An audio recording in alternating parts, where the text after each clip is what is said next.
Hey everyone, this is Moderate Rebels, and this is the third part and the final part of a lengthy live stream interview that I did with the Venezuelan journalist Diego Sequera. It was a really long live stream, so we decided to take that and divide it into more digestible sections. In this section, Diego and I talk about the extreme propaganda campaigns targeting left-wing, democratically elected socialist governments in Latin America, especially Venezuela, the country that he's from and lives in. Also, we talk about the demonization campaign against the Sandinista government in Nicaragua. We talk about the importance of food sovereignty, something that not a lot of people in the global north and imperialist countries think about, but the extreme importance of a country being able to control its own food production, and how the Venezuelan reliance on imports was one of the main reasons that the U.S. empire was able to use the blockade to suffocate the country. But how in Nicaragua, the Sandinista government learned from its own suffocating U.S. blockade and U.S. terrorist war that it experienced in the 1980s, and how Nicaragua has learned from that experience, and Cuba and Bolivia and other progressive forces in the region. And then we conclude just talking about the importance of prioritizing the struggle against imperialism, and how the U.S. left, the global north left, and Western Europe really needs to prioritize anti-imperialism at the base of its politics. It's not just an issue, it is the fundamental contradiction that anyone who considers themselves a progressive, or even not just people who call themselves progressives, but people who care about sovereignty, care about basic rights for people living in the global south, so they don't have to live under the iron boot, the spiked boot of the empire. So without further ado, this is the third and final part of my interview with the Venezuelan journalist Diego Sequera. I'll never apologize for the United States of America. Ever. I don't care what the facts are. Why are we going to sit down and talk to these quote-unquote moderate rebels? Who are the truly moderate rebels? The search for the moderate rebel. Do these moderate rebels exist?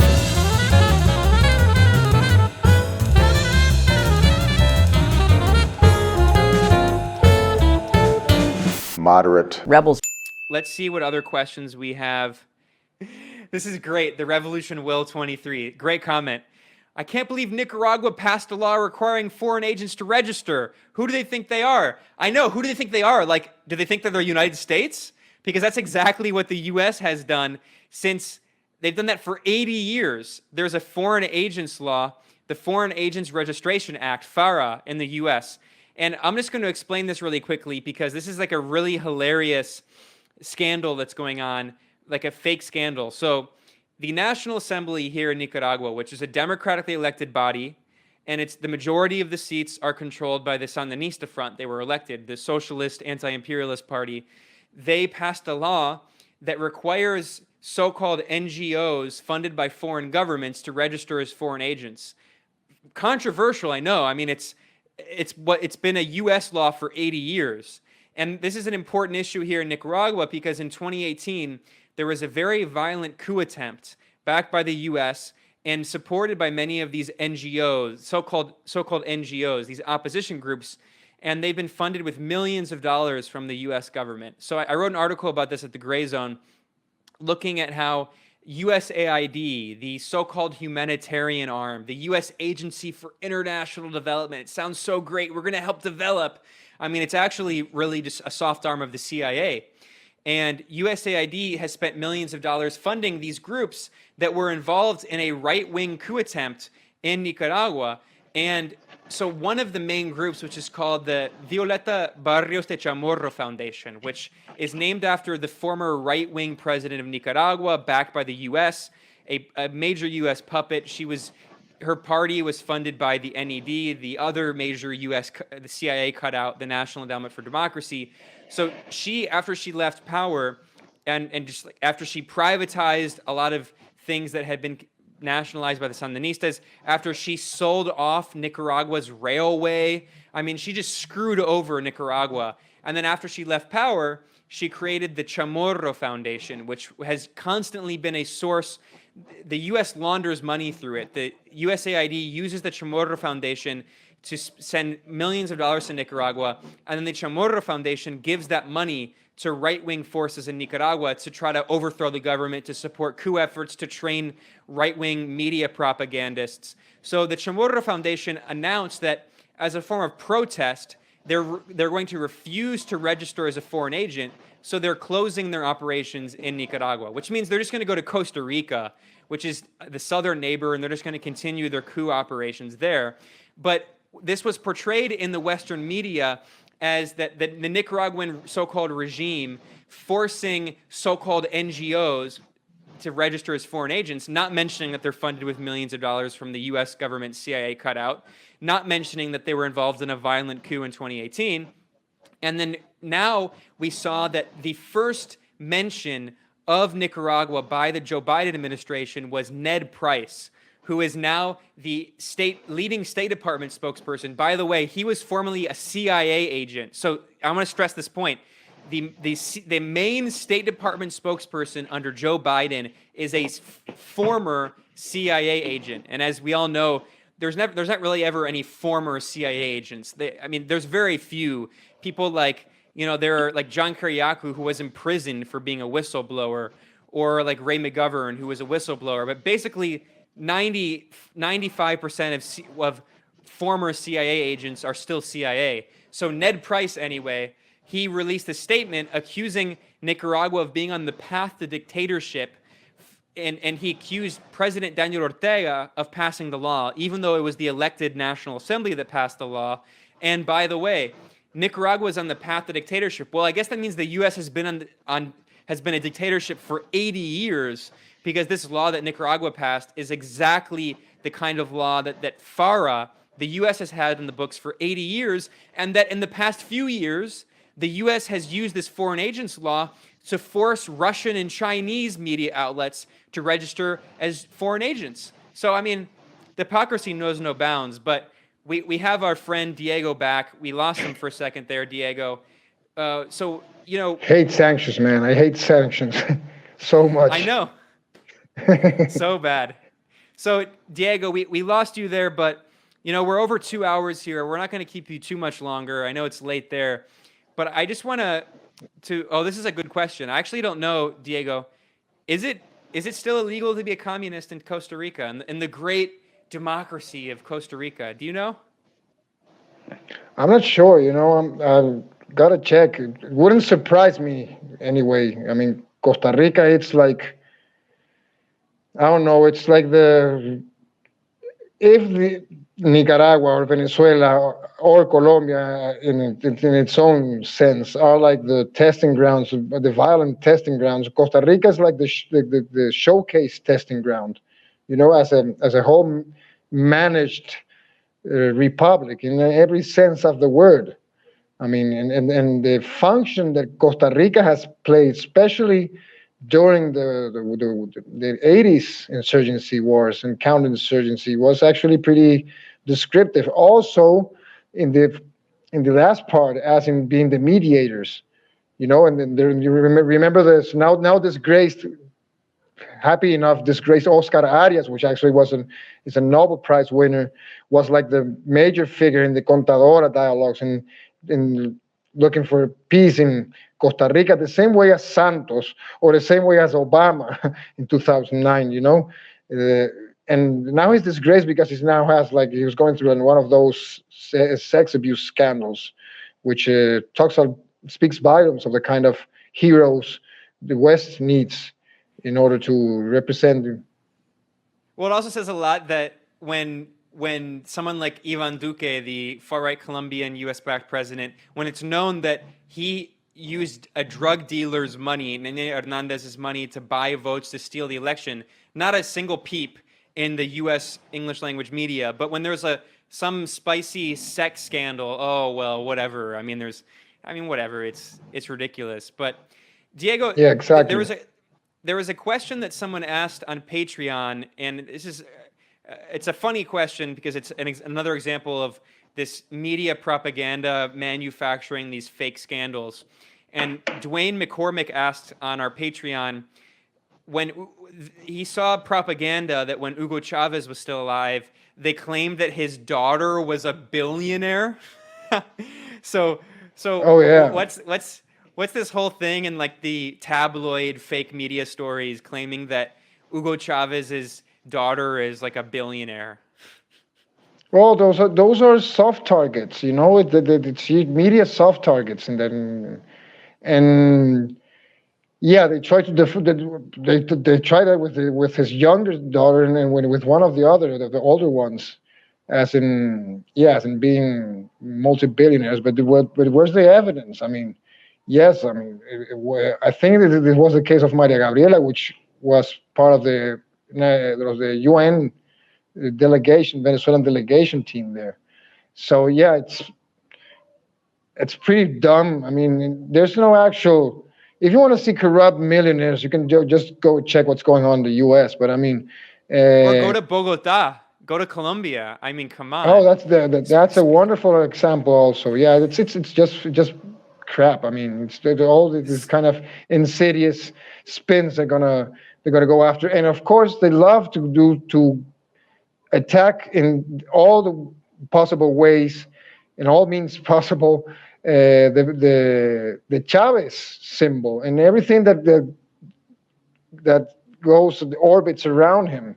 So they're going to look for each and every way just to show how to vulnerate this image and to give that. It's part of the same series of psyops. You know what I mean? So they Yeah, try, well, and it's also Diego, uh-huh.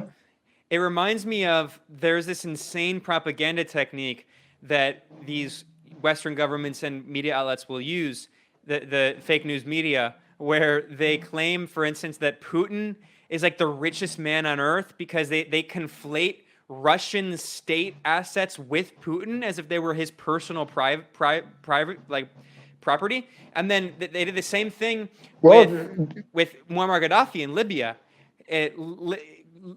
exactly. That's what I was going to say. They claimed said that he was the richest man ever because they claimed that like all of the Libyan state assets were his personal assets. So I mean, it's just insane propaganda. It's so absurd.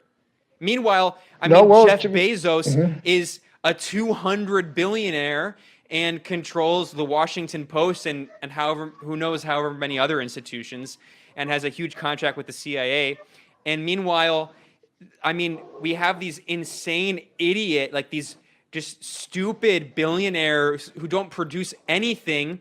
Like, I mean, the latest, I mean, Elon Musk is now supposedly like the richest man on earth. He doesn't produce anything. He's a con man. Like what has he actually done? It's all marketing. And now and supposedly Tesla has a larger market share than like 10 of the largest car manufacturer companies in the entire world combined.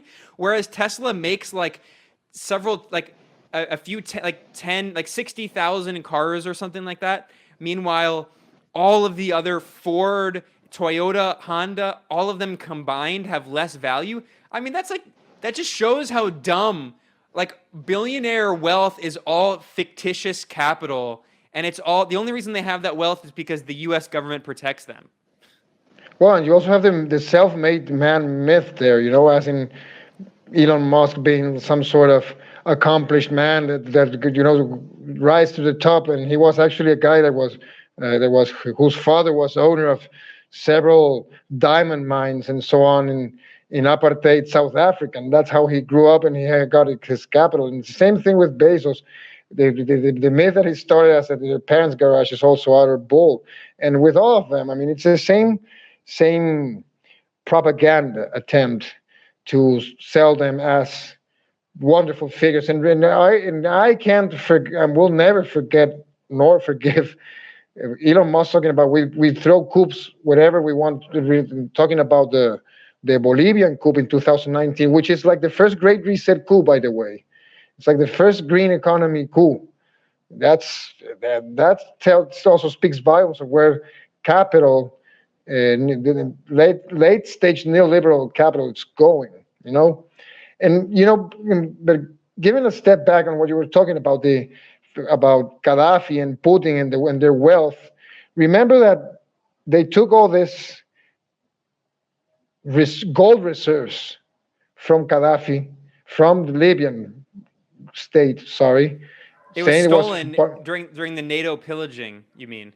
Because and so they did. Gaddafi was trying to create a gold-backed Pan-African currency that would get off the petrodollar, and that was one of the key reasons for France really initiated the war, the NATO war, and then Britain and the U.S. under Hillary Clinton, of course, led the war, and they stole all of the gold, and then they pillaged the oil, which went to like French and British oil companies, and then all of the weapons from Gaddafi's arms cache there was a rat line the CIA used, which was exposed by Seymour Hersh, and they sent all those weapons to the Salafi jihadist groups in Syria. Syria, yeah, but they did the same thing to Venezuela. They stole. The Bank of England has been confiscated 31 tons of gold, Venezuelan gold that was in their vaults, and trying to give it to the fake central bank of junta of Guaido, and withholding it from the Venezuelan legitimate government on the ground that's going to be used for corrupt ends and corrupt interests. And basically, they're also stealing something around $100 million worth in gold. I mean, which is actually extremely needed by Venezuela now to actually curb and deal with the pandemic and the emergency that means. So that's a legal battle going on about this, which is also, if you see it from another angle, it's pretty stupid. I read a BBC piece on it saying that the thing is that the UK government didn't actually know who to speak to, so they just withhold it. I mean, it went from acknowledging Guaido, and now that's something that's going in courts to say that we can't move it because we can't give it back to Venezuela via the UN because for purchasing medicine and food and nothing else, because it's not defined who actually is the one ruling Venezuela, governing Venezuela. That's what they argument. I mean, and that's what they also the legal buffet that represents the Guaido fake government says. And so that's the controversy now. They weren't able to do the same with they did with Gaddafi for a lot of reasons, but it's the same principles, it's the same logics behind it. Yeah, I just want to highlight probably the most important comment of the night. Thank you, Elizabeth. You rebels are handsome. Thank you, Diego. It looks like you got fans abroad. So if the journalism thing doesn't work out, you have a backup career. You can fall back on. Well, I'm gonna see through that one. Let's see where that goes. There's no greater pillaging than America's pillaging of South America than sugar. I just want to briefly acknowledge that this is actually it sounds like it's not a huge issue, but actually this is a very real problem. And we saw that Andrés Manuel López Obrador, the progressive leader in Mexico, has made this an issue because there's major problems with obesity, problems with, horrible health issues, especially right now with COVID, because there's a lot of people with diabetes because they drink so much soda. And it's something to think about. Not a lot of North Americans know about this, but in the U.S., as people realized that soda was just an insanely destructive, awful drink. It's just like pure sugar. If you look at the amount of sugar in drinks, and the insane public health damage it was doing, like cigarettes, it's like this addictive substance that does major public health damage. So a lot of people in the U.S. stopped drinking soda. There was public health campaigns. So then all those companies just went to South America, and in Mexico, in Central America, it's a huge problem. So that's an interesting comment. In places like Venezuela, which has a huge list of just insane problems like a blockade and hybrid war, and that's not one. It's not in the top 100, but it is an interesting issue. Well, it is because it has to do with patterns of consumption. Of course, it has to do. Sometimes you think the only actual invasion we have, for example, it's going to be a military one. But you have that one precisely. You have that food culture invasion. You have the same thing going with agribusiness. And I mean, you have like this invisible occupation of all our territories, not only Venezuela, but all these places that goes through that via food, for example, which is a huge issue. So the thing is, it's not so visible or so spectacular as coercive unilateral measures. But it's also true. I mean, the thing is, of course, we're talking about consumption patterns here. It's also a very important discussion. And back in 2015 and 2016, this was a major discussion about this, about what you were able to actually eat or buy, and how a lot of people started quitting a lot of these products because they were not willing to pay, because they realized that they actually suck and they can find better options. I mean, that was one of the positive virtuous sides of the struggle. That's one of the luminous sides of the whole I noticed of the blockade. resistance. You know, I noticed in Venezuela exactly, that Coke because I is mean, you insanely think about expensive. this. Like Coke Yeah, has I mean, become like I've associated never, with the I never right drink wingers. Coke. I mean, it's awful. It's poison. I only drink It's, Coke when I it's only North drink Coke American when I poison. have a strong hangover. That doesn't happen that much.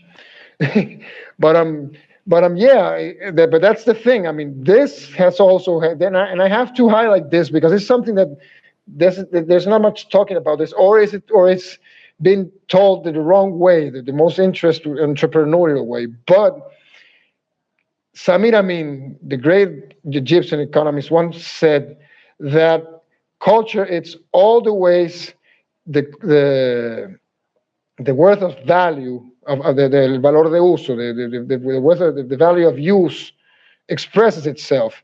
And Venezuela has gone through a very creative revision of all this because Venezuela was one of the most the consumption here was something crazy, and it made a lot of sense when we had a lot of money and a lot of people were actually excluded from this. But this has also been part of what has been deprived for the population during this whole hybrid warfare period. So a lot of creative things have been going on how to substitute some of these basic needs for some much cheaper and healthier options and local. This is huge, man. And it's something that, of course, it's an uneven thing. And maybe it's not a thorough, comprehensive one, but it's happening also. This is very, very, very important because it has a lot to do with local consumption, and it also has to do with community organizing. And this is also happening. And not only that, I mean, and also there are several, this is maybe a middle class thing, but it's not bad either. I mean, a lot of entrepreneurial initiatives on how to buy things or how to do things, how to produce things, how to trade, that this is also happening.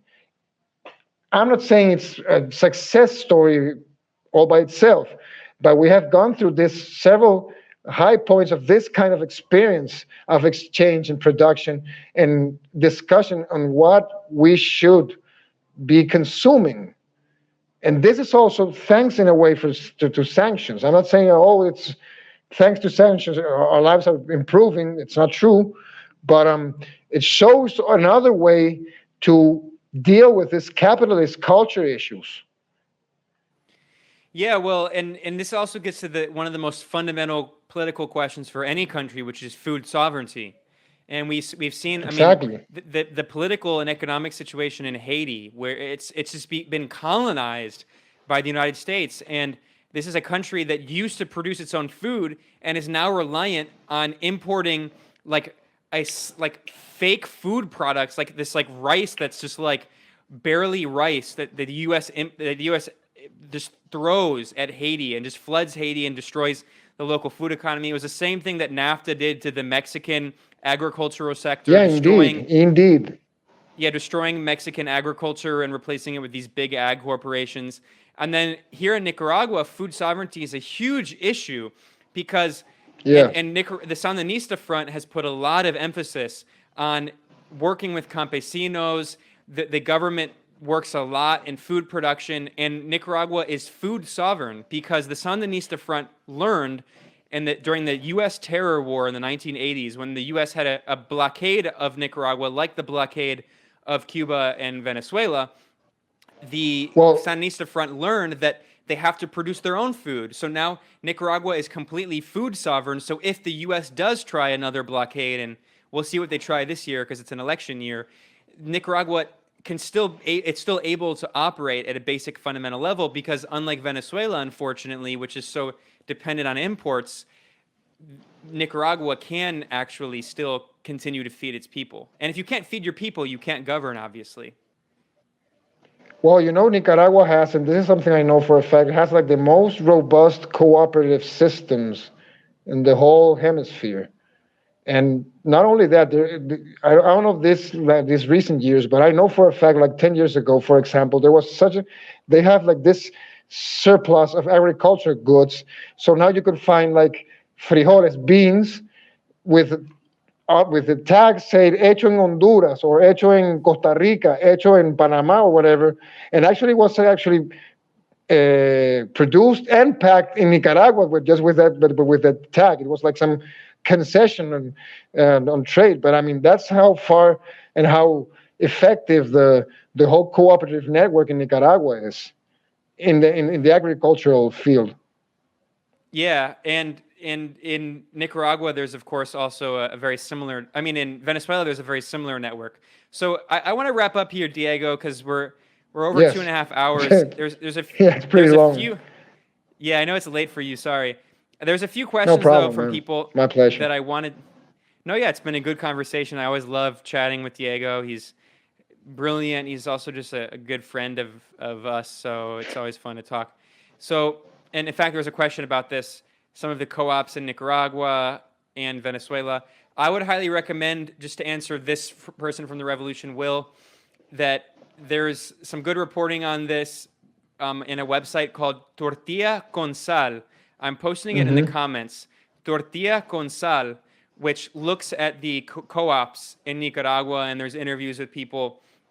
There's a few other questions. Someone asked, Diego, this is a really good question, if you can briefly explaining the difference between the FARC and the ELN. And this is Colombia. Yes, no, that's that's a key question. It's very important, absolutely. Well, the difference is the oldest Marxist guerrilla formation would be the ELN, LN. It was actually founded by two Spanish Jesuit priests.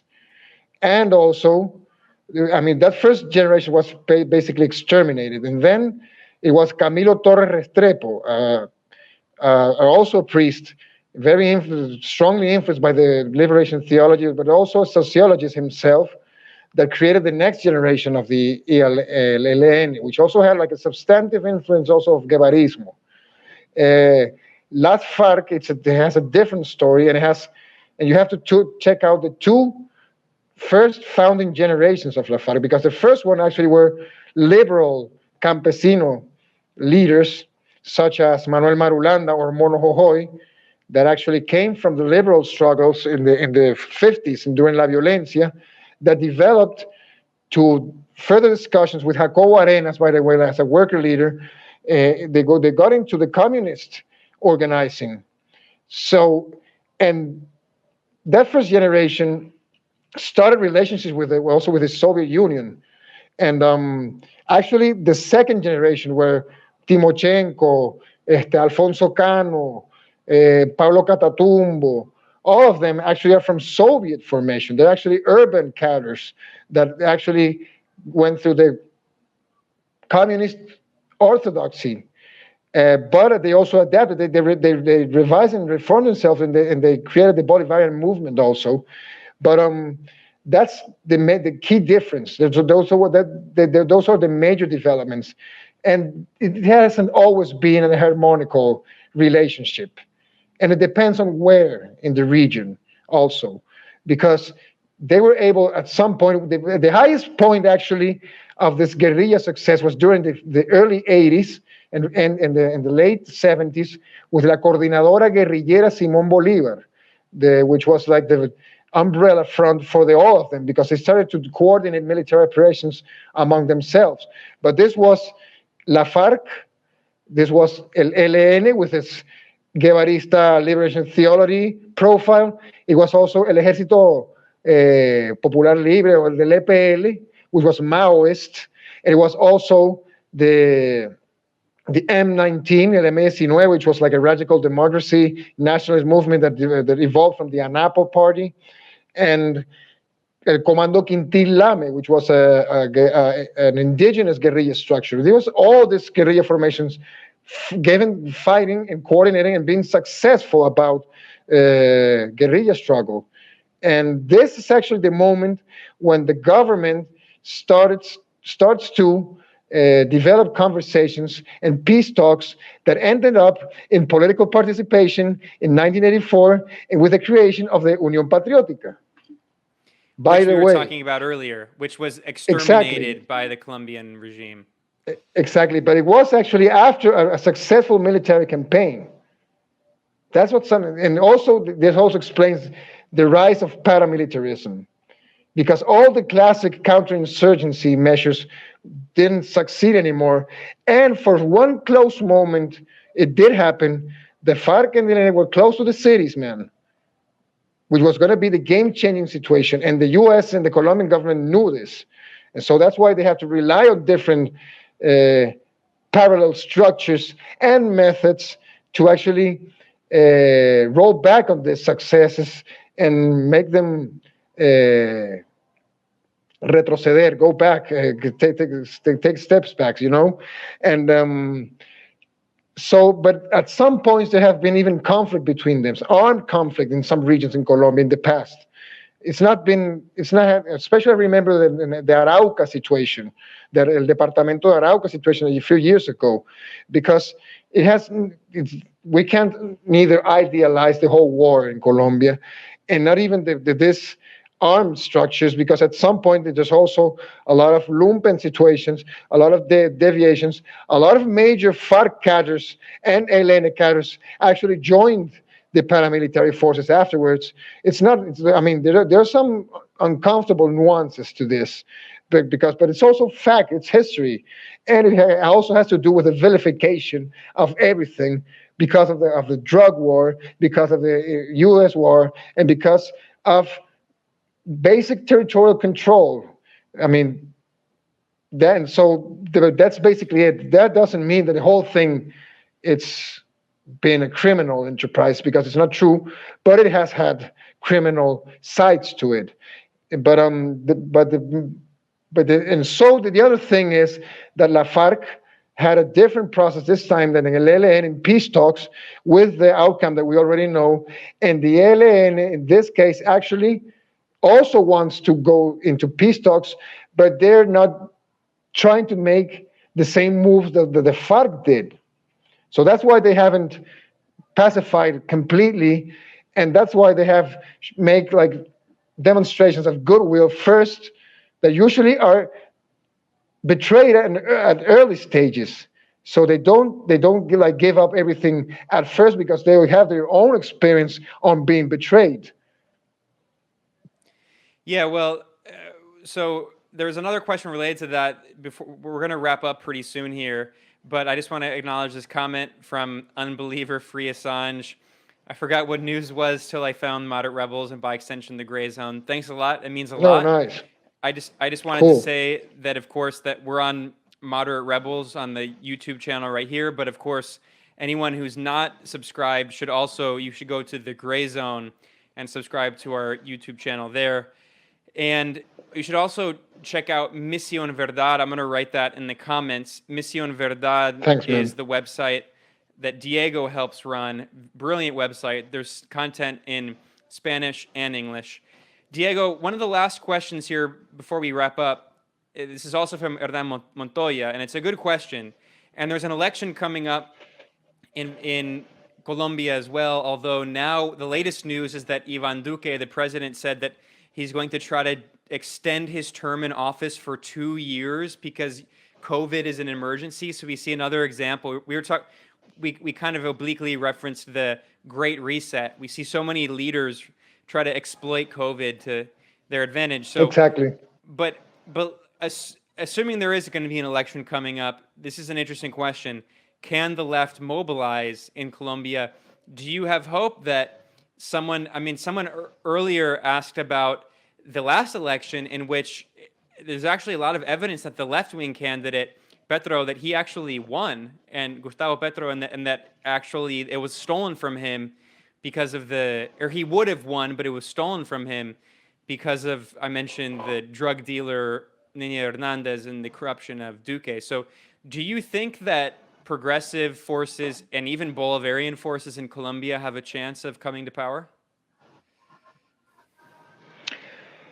I'm not too optimistic about it, to be honest. I don't think there's not a unified left, and I think there's a major, or not a major, but a significant split between social movement, student, young left, this systemical left, such as Gran Polo Patriota, Polo Democrático, sorry, and the Colombia Humana party of Gustavo Petro, for several reasons.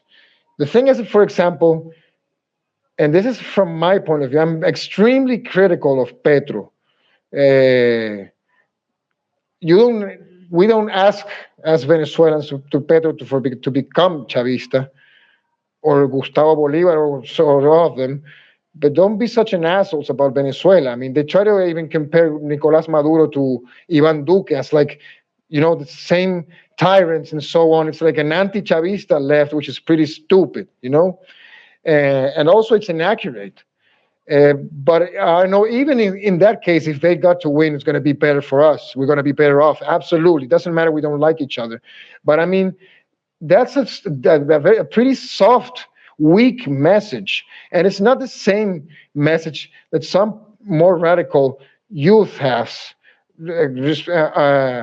Thinking on the Venezuelan relationship at first, but secondly, on how they know Venezuela is not what they say it is. It's not that demonized entity they say it is. And you can see there's a lot of discussions about it. And as long as this left coalition doesn't actually embrace actual unity, actual Bolivarianism, and it goes beyond the progresista bullshit, it's not gonna go far enough. There are lots of Bolivarian elements that are not part of the armed struggle that exist, but also Bolivarianism in Colombia has a different tradition. It has a lot to do also with the Conservative Party, by the way, because the liberals are the ones that inherited this Francisco de Paula Santander, which was like the major enemy of Bolivar in Colombia, and it's the founder of the Liberal Party. So that also has something to do, it's related to that. But on a grassroots level, they understand Venezuela. Lots of people are actually grateful of Venezuela because they've been here and they've lived here and they've been protected here and they were able to actually thrive here, and they head back. So it's a split opinion about it. And also with, I think, identity politics and all that progressive kind of things also has a saying here, and also sometimes it doesn't work as a positive force, more like a negative one. I'm more akin to think this in Gramsci terms, as in, it would be the optimism of will, but the pessimism of reason here. It's possible because people are actually fed up, and most importantly, they're actually fed up of Uribismo, which is something that didn't happen so strongly before 2019. So this is very important. Notwithstanding such a shitty establishment that also involves part of the left, and notwithstanding the anti-Bolivarian, anti-Chavista left that they got there. But I think, but on the other half, Colombia has a very well-prepared, smart left. We have also to acknowledge it, popular forces. I mean, you have brilliant cadres, individuals and structures there that actually exist and they're actually able to survive or not, or are facing this threat, of course. But they are very virtuous and smart. So you also have those factions, and you also have what actually is going on inside the Colombian military.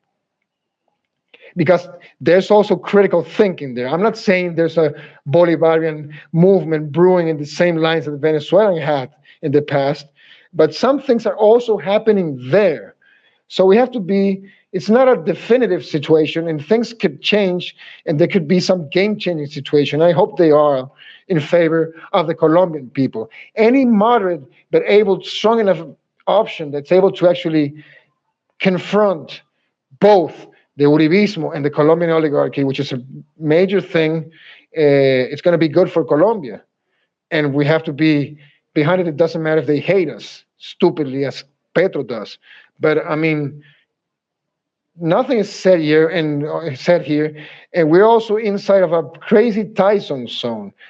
That's also why the whole extermination is going on, because Colombian people has also reached critical mass about the need of change, and to go beyond the established leadership. So we have to wait and see and hope for it too. Yeah, speaking of that extermination, just in 2020 there were 91 massacres, over 200 people killed. So I mean, it's 200 social activists killed. It's crazy. But it's a massive figure. And of course, that gets almost no coverage. Whereas in Venezuela, Maduro sneezes on someone and it's headline news. I mean, whatever. Like, absolutely, yeah. Well, cherry picking.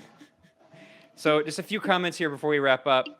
The Nicaraguan Revolution, the Sandinista Revolution in Nicaragua, turned food sovereignty on its head, importing 70% now. They're totally food sovereign. It's incredible, yeah. And they're very proud of it here in Nicaragua. They protect their people from natural disasters. That's true. In Nicaragua, there were 2 recent hurricanes, not just one, but 2, and very few people died, and the government provided a lot of support for rebuilding and evacuating people, whereas in Guatemala and Honduras, it was much worse, where they have right-wing neoliberal governments. So, wrapping up here, just looking at a few of the more comments, I want to add up something with this, Ben, with these comments about Nicaragua. And you can say the same thing, for example, especially in the pandemic context, about Venezuela and Cuba.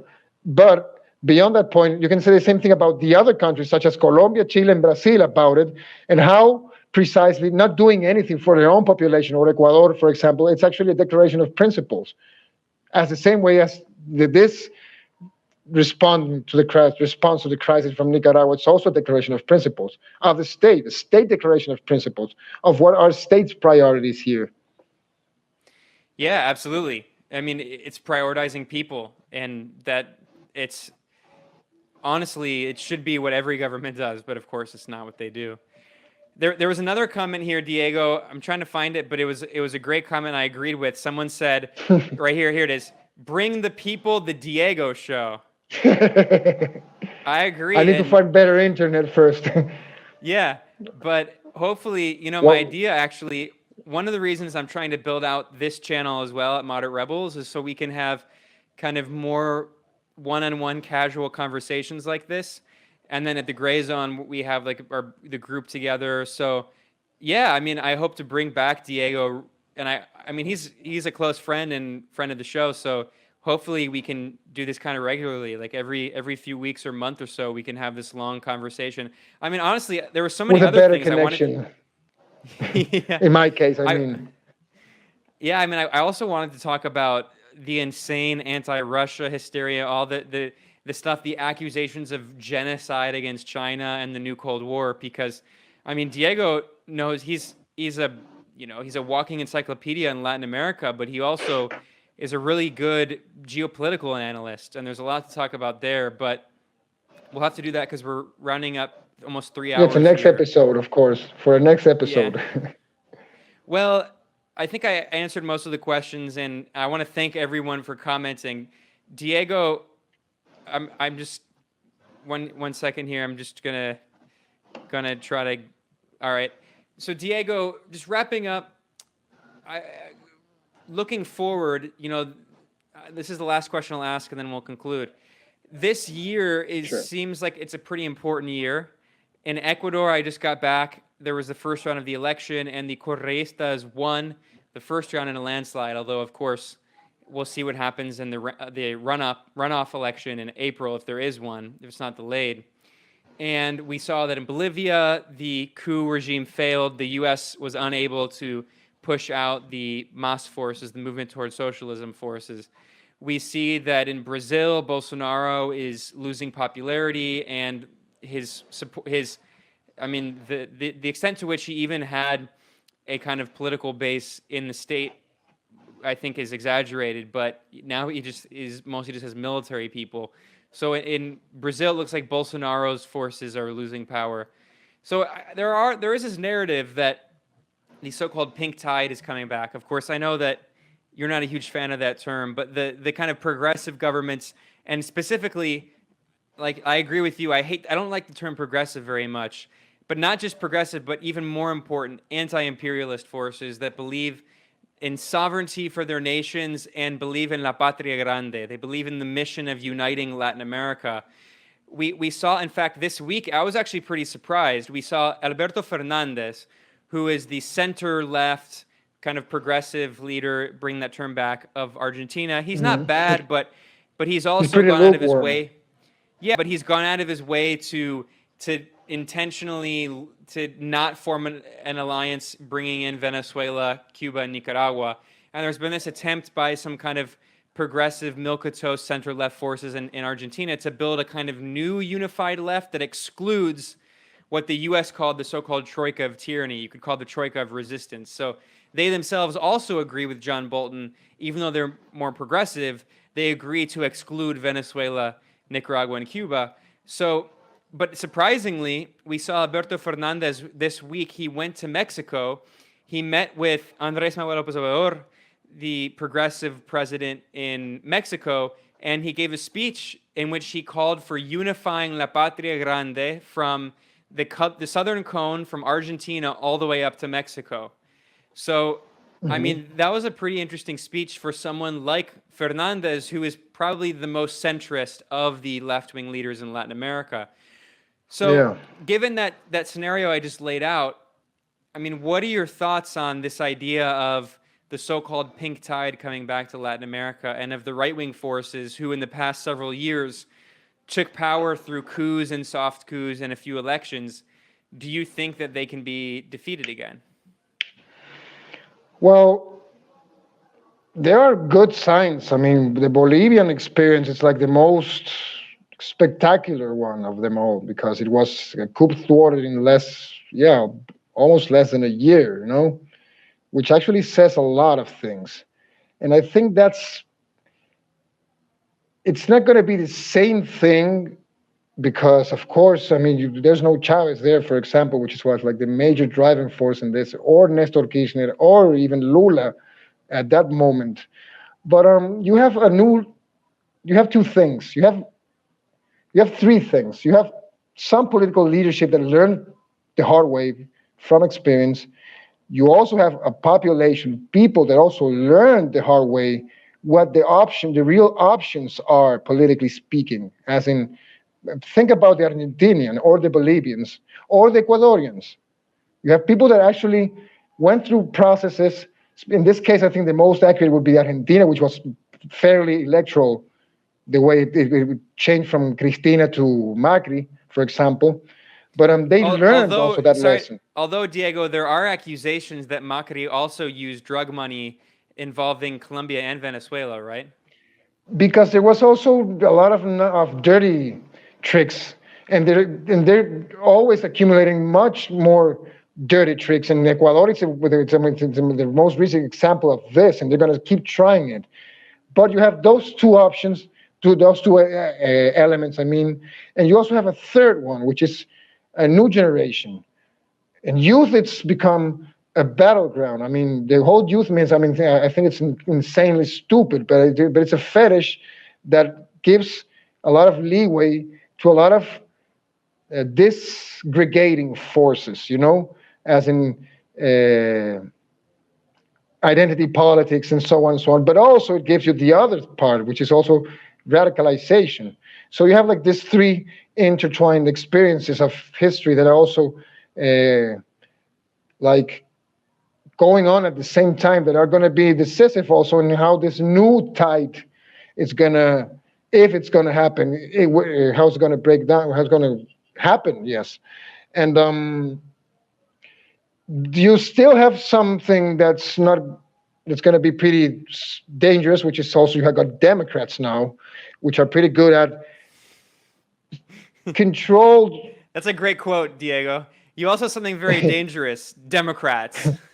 Yeah, I mean, because they won't have any problem with a progressive alliance that excludes Kissinger style and other powers, radical powers such as the Troika of resistance that you just named, So that's a major risk there. And it could be so easily, if it's not clear enough what sovereignty and independence and unity is about, it could happen. And it could be a tragedy, actually, as in something, a way to contain Venezuela, Cuba, Nicaragua, and probably Bolivia. And bear in mind something also about the Argentina, and especially Argentinian foreign policy.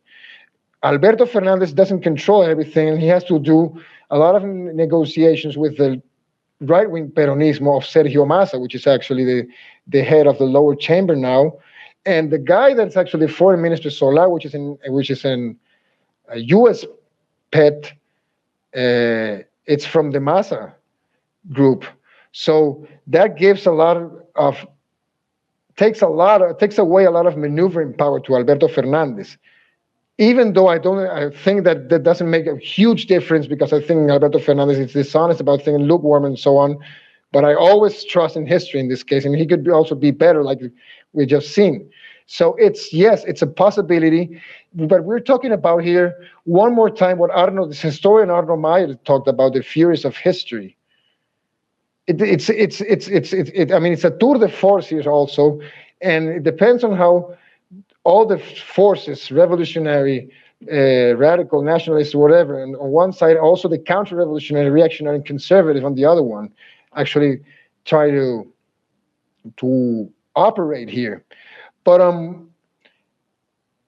this trend, as it is right now, I think it's extremely positive, and it's actually coming out from a very nasty cul-de-sac if you think about the recent years, especially the years that span from 2015 to the Bolivian coup. Because there's also the experience on how useless, worthless, and mean and cruel that other governments are. And I'm thinking about the Chilean government, the Colombian government, Bolsonaro in Brazil, Macri, and so on. So you have 10 more years of experience here. It also includes Honduras and Paraguay, for example, which were the first to be overthrown in the process. But you still have people, because also in Paraguay, the Lugo could become a strong option again. So there are new elements that can be used in the proper way, or they can finally condemn us definitively, as a region. So it's also an open question, but it's a possibility, yes. So the fact that it is a possibility, and you can't be automatically pessimistic, it's always good in this case, especially from the Venezuelan side, because we were practically left alone by Latin America, with, of course, the always honorable exceptions of Nicaragua, Cuba, and Bolivia. Yeah, the troika. I guess you'd have to expand it to like the tetrarch of resistance. But the last comment. Yeah.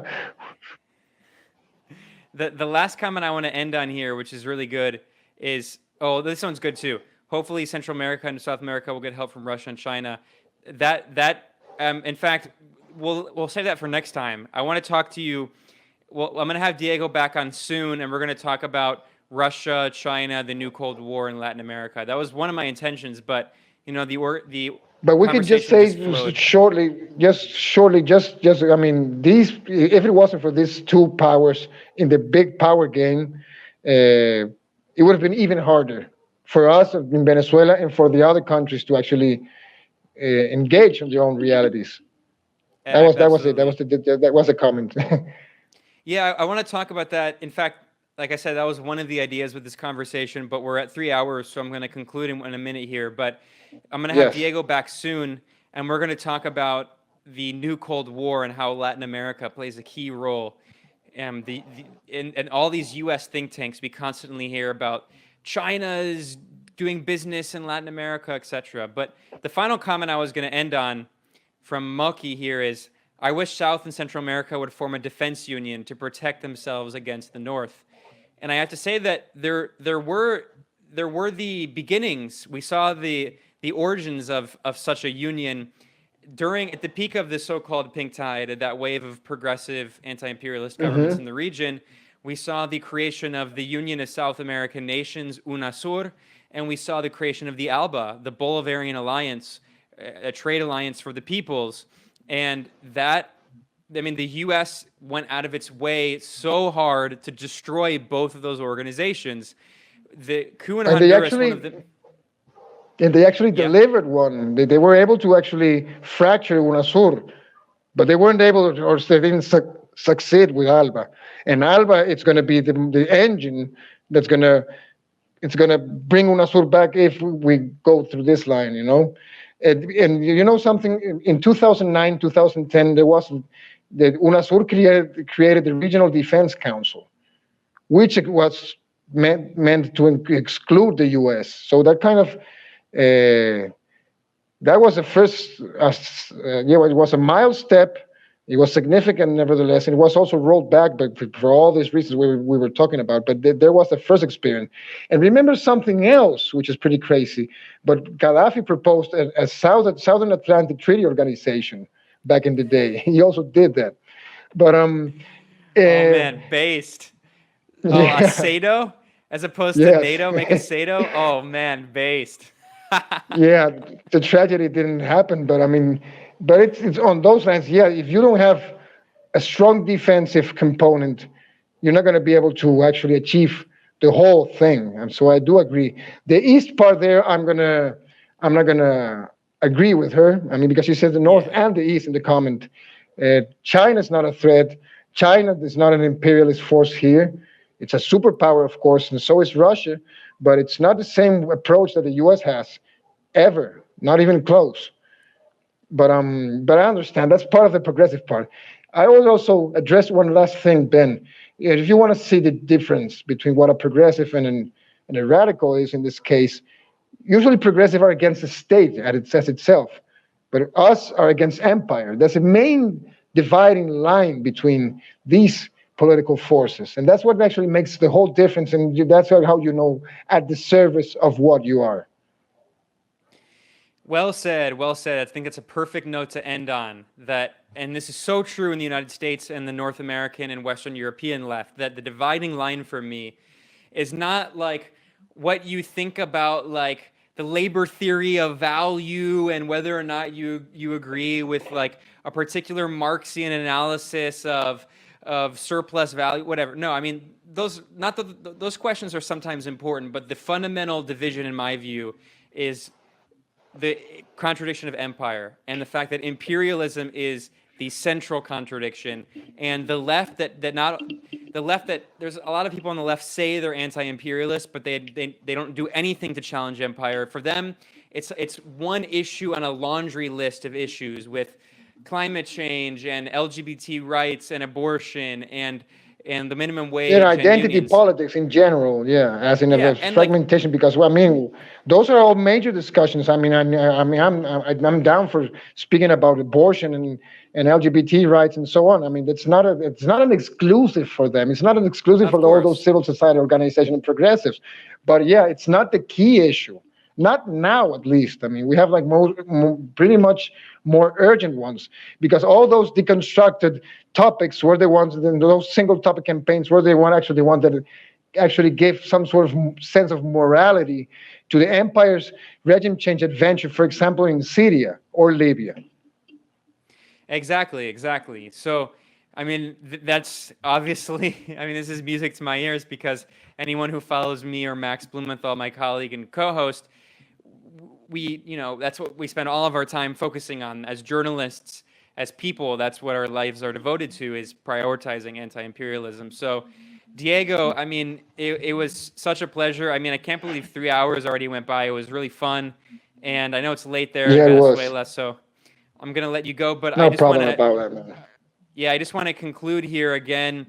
While we have Diego, I would highly recommend going to misionverdad.com, and I'm going to write that in the comments one more time. And there is a Spanish and English language version, and you can find Diego's work there. He's done some stuff with us at the Gray Zone. And Diego, I guess, do you have anything to plug at the end here? No, man, let's leave it for the next episode. I'm just going to say thank you so much for the attention and the comments and the participation. I think without that, it wouldn't make any sense. Besides, of course, the fun and we always enjoy these long conversations, but without people's input, it would be. I mean, it would be just a much more short experience. So I'm actually pretty happy that a lot of people actually went through all 3 hours with us here. So that must mean something. And thank you. And of course, fight on. I mean, support Venezuela, support our truth. We're actually fighting the same enemy. It's just on the other side of the thing. And actually, there's no way that you can actually achieve any of the social conquest or social importance to solve the social issues back in the States without thinking about imperial foreign policy. So we're the same. At the end, we're on the same battlefield. There may be different sides, different positions, but it's the same. Absolutely. Beautiful note to end on. I'll just say that anyone listening, because I'm also going to turn this into a podcast, you can't see the screen, I would recommend also following Diego on Twitter at Guerrilla. You can see on there, and Queeraelse. So definitely follow Diego. He's a friend of the Gray Zone. He's my Venezuelan brother from another mother. And that's right. Great. Well, thanks everyone for watching and listening. I just want to say we're at 223 people watching, which is amazing because we actually have twice as many as we had at the beginning. Man. After 3 hours, I think that's mostly because we were competing with another friend of the show. We were competing with Jimmy Dore at the beginning. But the last thing I'll say is I'm going to be that guy. Thanks so much, Diego. It was great talking to you. Everyone watching here, go here. Please subscribe to Moderate Rebels. Subscribe to our channel. And I'm going to do more of these streams in the future. So that's it. Thanks a lot, everyone. Talk to you later.